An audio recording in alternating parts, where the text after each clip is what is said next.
Okay, getting back to Revelation 6 and so forth. He opened the fourth seal. I heard the voice of the fourth beast say, "Come and see."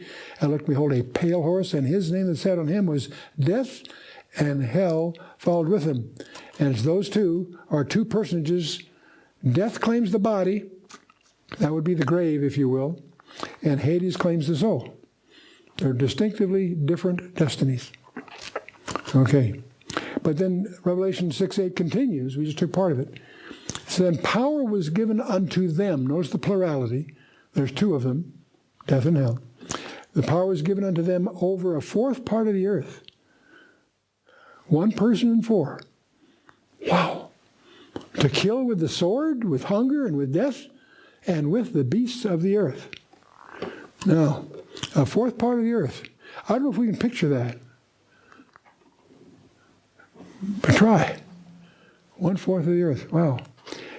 And they're killed with sword, hunger, and death, and with the beasts of the earth. And some of the most dangerous beasts are not four-footed animals. They're microscopic. And then we want to broaden our horizon on that. There's all kinds of beasts, and some of them are not necessarily visible to the naked eye. And we shift back to the Olivet Discourse, where Jesus says, "For nation shall rise against nation, and kingdom against kingdom, and there shall be famines, and pestilences, and earthquakes in diverse places." The word pestilence occurred in Ezekiel. It includes here the Olivet Discourse. But the other verse that needs to come home to our thinking here is verse 22 of Matthew 24, the Olivet Discourse, where Jesus highlights the fact that except those days should be shortened, there should no flesh be saved. But for the elect's sake, those days shall be shortened. That's a technology statement. That statement probably wouldn't have any real relevance to us if we were listening to it in the early centuries. But in today's world, it's painfully imminent on our horizon. There's all kinds of ways we haven't even talked about that a small group of people could wipe out the entire human race today because of technology. Should no flesh be saved. That's a technology statement. So our agenda for the rest of the session will be to take a look at re-emergent diseases, biological weapons, and defenses to these things. Now, there was a time that you may remember when the medical profession felt that they had the major diseases licked.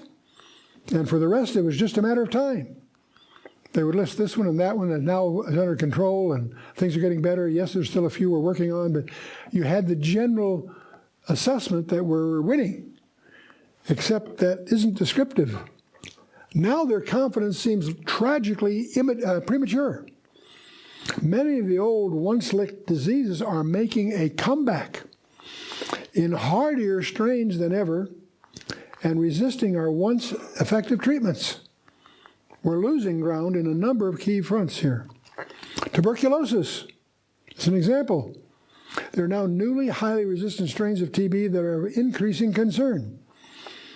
There's an airborne germ that has been known to carry HIV, among other things, allowing it to piggyback and become contagious in the air. That was a shattering discovery when that was first realized.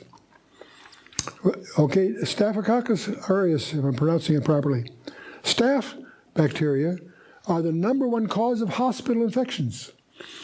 They are blamed for 13% of the nation's 2 million hospital infections each year, which killed somewhere between 60,000 to 80,000 people every year.